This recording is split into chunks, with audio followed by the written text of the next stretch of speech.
सौभाग्य की बात है। यहाँ पर मेरी कविता सुनने आदरणीय दादा किशोर पारिक जी भी आए हैं, जो कि मंचों पे ले जाने वाले यही हैं। प्रणाम करता हूँ मैं इनको भी। 2 लाइन से शुरुआत करता हूँ। कुर्ता पहनो फटासा, 10 की खाओ भंग, होली में खर्चा नहीं लगे 5 का रंग। सबसे सस्ता त्योहार। और क्या सावधानी अपनानी चाहिए होली खेलते समय, कि होली खेलते समय सावधानी अपनाइए और पड़ोसन के चेहरे पे रंग लगाने से पहले अपने चेहरे पे लगाइए। पड़ोसन के चेहरे पे रंग लगाने से पहले अपने चेहरे पे लगाइए। इसलिए बता रहा हूं ये उपाय, ताकि पत्नी को वहम भी हो तो पहचान नहीं पाए। इसलिए बता रहा हूं ये उपाय, गांठ मान लीजिएगा आप लोग, होली आ रही है। इसलिए बता रहा हूं ये उपाय, ताकि पत्नी को वहम भी हो तो पहचान नहीं पाए। क्योंकि पत्नी पहचान गई आपा खो देगी, पत्नी पहचान गई तो आपा खो देगी, और बिना साबुन के बिना शैम्पू के आपको अच्छी तरह धो देगी। आपको अच्छी तरह धो देगी। अच्छा राजेश। अभी पिछले दिनों आदरणीय दादा संदीप शर्मा जी मिल गए एक कवि सम्मेलन में। कहने लगे यार रजुआ समझ ही नहीं आ रहा सर्दी आई कि नहीं आई। तो मैंने भाई साहब 2 फार्मूले बताता हूं, आपको पता लग जाएगा सर्दी आई कि नहीं आई। बोलो क्या? खांस खांस कर केजरी करे जिंदगी झंड, अंग अंग उर्फी ढके समझो तब ठंड।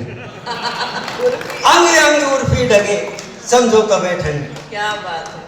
बोलो दूसरा, सर्दी तब से मानिए कीजिए नहीं बवाल, जब मफलर की घोषणा करे केजरीवाल। जब मफलर की घोषणा करे केजरीवाल। पिछले दिनों में दिल्ली गया। अच्छा। आदरणीय भाई साहब ओम प्रकाश कल्याणी जी मिल गए। बोलो राजेश चल तुझे मोहब्बत की दुकान दिखाता हूं। अरे मैंने कि भाई साहब मैं तो शादीशुदा हूं। बोलो ये वाली नहीं, तुझे राहुल गांधी वाली मोहब्बत की दुकान दिखाता हूं। अब आप कल्पना करो, कोई आदमी मोहब्बत की दुकान देखने जा रहा है तो क्या क्या दिल में ख्याल आएंगे। जैसे कोई किसी को कह दे कि तुझे रबड़ी और मलाई खिला के लाता हूं, और वहां जाके देखे तो वहां गेहूं का हलवा मिले, अब उस पर क्या बीतेगी। तो मोहब्बत की दुकान दिखाने ले गए। हम गए, गेट खोल के जैसे अंदर पहुंचे तो माथा ठनक गया, क्योंकि खड़गे जी बैठे थे। मोहब्बत की दुकान में खड़गे जी का क्या काम। तो राहुल गांधी जी ऐसे उल्टे उल्टे काम करते हैं। बुरा न मानो होली है। एक दिन बेटा बोला, बोलो पापा मैं राहुल गांधी को कभी वोट नहीं दूंगा। अरे मैंने कि राहुल गांधी ने तेरा क्या बिगाड़ा। बोलो गिनती 1 से लेके 100 तक की कम थी क्या, जो 35 और खोज लिया। 1 से लेके 100 तक की कम थी क्या, जो 35 और खोज लिया। अब बच्चे भी कैसे कैसे सपने देखते हैं। कि मेरा बेटा अपनी माँ से बोला, रात के सपने का राज यूं खोला, माँ मेरी एक टांग जमीन पे दूसरी थी आसमान, ऐसा लग रहा था मानो नाप लियो जहान। तो उसकी माँ बोली कमबख्त ना देखा कर ऐसे सपने जो वश में ना हो अपने, और तू तो ऐसे कह रहा है जैसे आसमान में झंडे गाड़ेगा। अरे नालायक तेरे पास एक ही तो कच्चा है, क्या उसे भी फाड़ेगा। अरे नालायक तेरे पास एक ही तो कच्चा है, क्या उसे भी फाड़ेगा। और बच्चे भी आजकल साहब सोशल मीडिया से कैसे एक्टिव हो गए। आनंद लीजिएगा, एक छंद सुनाता हूं कि बच्चे बाप की शादी की सीडी देख रहे थे। सीडी देखी बाप की शादी की, तब बोला बेटा इसमें आइटम गर्ल नाचे कैसी कैसी है, इसमें आइटम गर्ल नाचे कैसी कैसी है, और ठुमके लगा रही है जलवे दिखा रही है, मुझे ये बताओ ये विदेशी है या देसी है। बाप ने तभी गुस्से में थप्पड़ लगाए 4, बोला नालायक तेरी सोच ऐसी वैसी है, और नाच के दिखा रही जो ठुमके लगा रही, वो एक तेरी बुआ और एक तेरी मौसी है, एक तेरी बुआ और एक तेरी मौसी है। कोरोना काल आया, अब सब दाढ़ी बाल सबके बढ़ गए, ब्यूटी पार्लर बंद, सैलून बंद। तो मेरे भी दाढ़ी बाल बढ़ गए। तो मैंने पत्नी से इच्छा जाहिर की। क्या इच्छा जाहिर की? कि दाढ़ी बाल बढ़ गए, बाबा मुझे बनना है, आज से तू प्रिय मेरा चोला पीत पाएगी, पीत यानी पीला, आज से तू प्रिय मेरा चोला पीत पाएगी, और तू भी साथ चल मेरे, कोई गुफा ढूंढ लेंगे, यहाँ पड़े पड़े कौन जग जीत जाएगी, यहाँ पड़े पड़े कौन जग जीत जाएगी। पत्नी बोली गुफा में तो अकेले ही जाओ प्रिय, वहां संगनी भी नहीं तुम्हें मीत भाएगी, और गुफा में जब तपस्या करोगे तो प्राणनाथ सेवा करने जरूर हनी प्रीत आएगी, सेवा करने जरूर हनी प्रीत आएगी।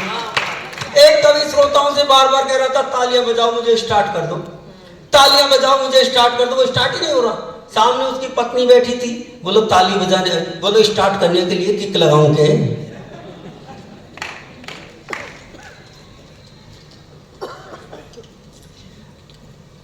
अब ये मामूर की उपाधि तो मुझे 22 साल पहले ही मिल गई।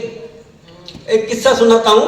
पत्नी के आंख में कुछ हो गया, वो बोली जाओ और 1 रुपए का एक कैप्सूल आता है आंख का, वो लेके आओ। उसने 2 रुपए दे दिए। अब हम गए, बनिएगा दिमाग देखना, तो आंखों का कैप्सूल लेने गए। मैंने मेडिकल वाले से पूछा, मैंने भाई साहब ये कैप्सूल कितने का? बोलो 1 रुपए का।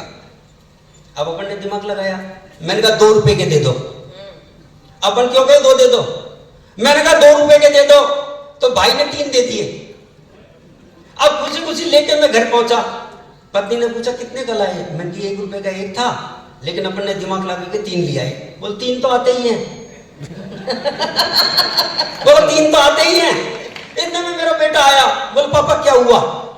अरे मैंने होना क्या था, वो कैप्सूल लेने गया जो उसने 3 दे दिए। उसने उलट पलट के देखा, लेकिन पापा ये तो 50 पैसे का ही है। पापा ये कैप्सूल तो 50 पैसे का ही है। तो pत्नी बोली हे भगवान, कैसा मामूर पल्ले पड़ गया, नुकसान कराया। तो मामूर तुम पहले से ही। आजकल जिसे देखो वो जन्मदिन मना रहा है, वो बर्थडे मना रहा है, जन्मदिन छोड़ के लोग बर्थडे मना रहे हैं। तो क्या फर्क है जन्मदिन और बर्थडे में? आनंद लीजिएगा। स्वागत। कि एक दोस्त की पत्नी का जन्मदिन आया, भाई ने दावत में हमको भी बुलाया। केक काटते समय बोला happy birthday my sweet wife, my sweet life, happy birthday my sweet wife, my sweet life. लेकिन साहब अपन को तो अंग्रेजी आज तक समझ नहीं आई। अपन ने तो स्वीट का मतलब समझ लिया मिठाई, जैसे जोधपुर स्वीट हो, तो अपन ने तो स्वीट का मतलब समझ लिया मिठाई। मैंने कहा दोस्त तू तो है मेरे बचपन का सखा, अगर स्वीट है तो थोड़ी सी चखा, अगर स्वीट है तो थोड़ी सी चखा।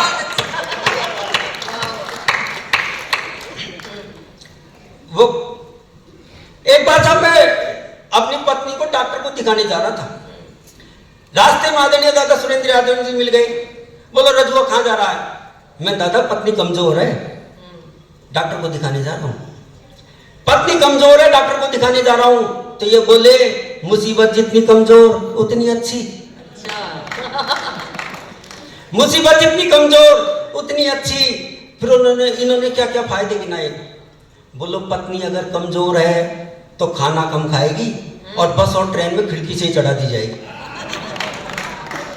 बस और ट्रेन में,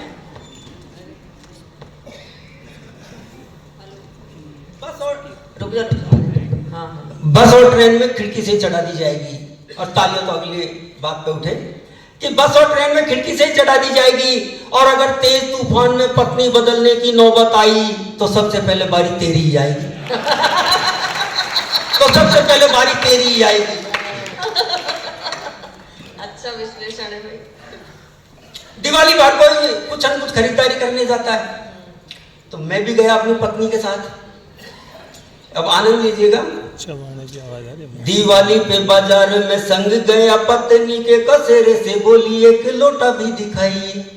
कसेरा बर्तन बेचने वाला, कसेरे से बोली एक लोटा भी दिखाइए।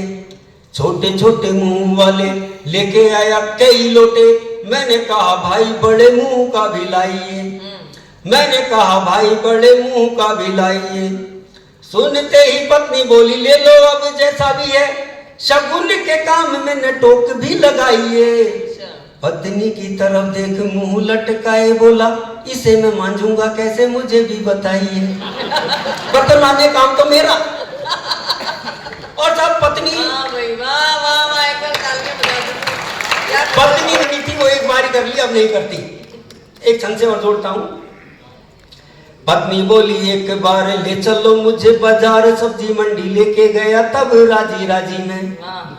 सब्जी मंडी लेके गया तब राजी राजी में। ताजा ताजा दिखे बेर भाव सुन मुंह फेर, खामी भी निकाल रही ताजा साग भाजी में। खामी भी निकाल रही ताजा साग भाजी में। छोड़ो अब बेर वेर मुझे हो रही है देर, इशारे से कहा मैंने थोड़ी सी नाराजी में। झल्ला कर बोली तब हड़बड़ी नहीं अब, तेरे जैसा पति मिला मुझे जल्दबाजी में। तेरे जैसा पति मिला मुझे जल्दबाजी में। वाह वाह वाह, अपने घर की सारी बातें बता रहे हैं। क्या है, अपनी पत्नी पे सुनाओ, खतरा ही नहीं है, क्योंकि डांट तो वैसे भी है, डांट तो वैसे भी लगाती है, तो अपनी पत्नी पे सुनाओ, दूसरे के भी सुनाओगे झगड़ा हो जाएगा। सही बात है। और तालियां भी वही बजा रहे हैं जो पत्नी को साथ में लेके नहीं आए। और बबलू भाई क्या हाल? पत्नी बोली अजी ये कुत्ता पाल लेते हैं। अरे मैंने कहा भाग्यवान, मेरे होते हुए तुझे कुत्ता पालने की क्या जरूरत। बोली जब तुम कवि सम्मेलन में चले जाते हो तो कोई तो चाहिए तुम मिलाने वाला। अब आनंद लीजिएगा कि पत्नी को कुत्ता पालने का शौक चल रहा है, तो मैं बाजार जाकर एक कुत्ता खरीद लाया। आजकल तो कुत्तों के बाजार लग रहे, तो मैं बाजार जाकर एक कुत्ता खरीद लाया। देखकर पत्नी फूल ही नहीं समाई, फिर मुझसे एक चैन और एक छड़ी और मंगवाई। देखकर पत्नी फूल ही नहीं समाई, फिर मुझसे एक चैन और एक छड़ी और मंगवाई। एक दिन छड़ी दिखाकर कुत्ते को उठना बैठना सिखा रही थी, अपने तेवर दिखा रही थी। छड़ी दिखाकर कुत्ते को उठना बैठना सिखा रही थी, अपने तेवर दिखा रही थी। पर लाख कोशिश के बाद भी जब कुत्ता नहीं सीखा तो मैं पत्नी पर धीरे से चीखा, क्योंकि पत्नी के सामने तेज आवाज निकालने की हिम्मत किसकी, यहाँ बैठे हैं, किसी की भी नहीं होगी। तो मैं पत्नी पर धीरे से चीखा। मैंने कहा भगवान बार बार क्यों छड़ी दिखा रही हो, ये नहीं सीख पाएगा, क्यों झुंडा रही हो। जवाब देखना पत्नी का, बार बार क्यों छड़ी दिखा रही हो, ये नहीं सीख पाएगा, क्यों झुंडा रही हो। पत्नी बोली शुरू शुरू में तुम भी कहाँ सीख पाए थे, अरे बेलन और चिमटा दिखाया तब लाइन पे आए थे, बेलन और चिमटा दिखाया तब